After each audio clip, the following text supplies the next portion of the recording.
নমস্কার সবাইকে। তো আজকের ভিডিওতে এই যে 30 অ্যাম্পিয়ারের সানকার্ড কোম্পানির সোলার চার্জ কন্ট্রোলারটা কিনেছিলাম, ওটা টিয়ার ডাউন হবে। এটা একটা 30 অ্যাম্পিয়ারের PWM সোলার চার্জ কন্ট্রোলার, যেটা 390 ওয়াট 12 ভোল্টে আর 780 ওয়াট 24 ভোল্টে সাপোর্ট করে। দেখতে হচ্ছে PWM টেকনোলজি ইউজ করা হয়েছে, যেটার দাম পড়েছিল আমার 482 টাকা টোটাল। তো কন্ট্রোলারের ইউজটা সেম, এটা মেনু বাটন, এটা এই দুটো হচ্ছে সেট বাটন, এটা হচ্ছে আউটপুট অন অফ বাটন। তো কন্ট্রোলারটাকে খুলে দেখে নিই এর মধ্যে কি কি রয়েছে।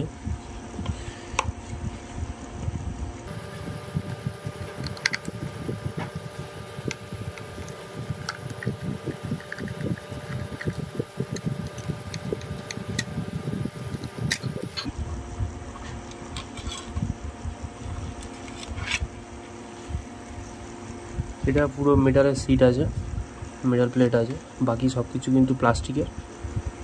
আর এখানে দেখতে পাচ্ছ কিছু মসফেট দেওয়া আছে। 10 অ্যাম্পিয়ারের চার্জ কন্ট্রোলারটা খুলেছিলাম, ওতেও সেমই ছিল, কিন্তু এটা 30 অ্যাম্পিয়ারের চার্জ কন্ট্রোলার, এতেও সেম তিনটেই দেওয়া আছে। মসফেটেতে আর একটু বেশি দেওয়া থাকলে মনে হয় ভালো হতো, কারণ বেশি ওয়াটের প্যানেল লাগালে আর বেশি ওয়াটের আউটপুট যখন ইউজ করা হয় তখন তো এটা হিট হয়ে যাওয়ার চান্স আছে।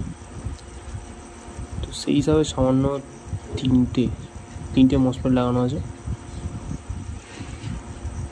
ব্যাস এইটুকুনি, আর কিছু নেই কিন্তু। আর এখানে দুটো USB পোর্ট এখানে আছে, একটা LCD ডিসপ্লে আছে, ব্যাস এই। এটাও যদি খুলে দেখায়,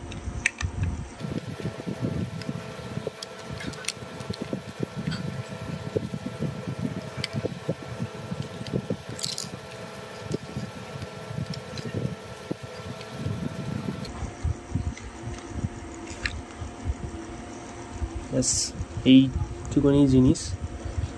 এই যে তিনটে বাটন, USB পোর্ট, ডিসপ্লে, আর এটা হচ্ছে সোলার প্যানেলের ইনপুট, ব্যাটারি ইনপুট, আর এটা হচ্ছে 12 ভোল্ট আউটপুট। এই হলো 30 অ্যাম্পিয়ারের সোলার চার্জ কন্ট্রোলার। এটা অবশ্যই একটা মেড ইন চায়না প্রোডাক্ট, কারণ এখানে লেখাই আছে মেড ইন চায়না। দামটাও বিশাল অ্যাট্রাকটিভ প্রাইসে তখন কিনেছিলাম, এখন প্রায় এটার দাম 800 টাকা মতো হয়ে গেছে। এই ছিল আজকে ভিডিও, দেখা হচ্ছে পরের ভিডিওতে।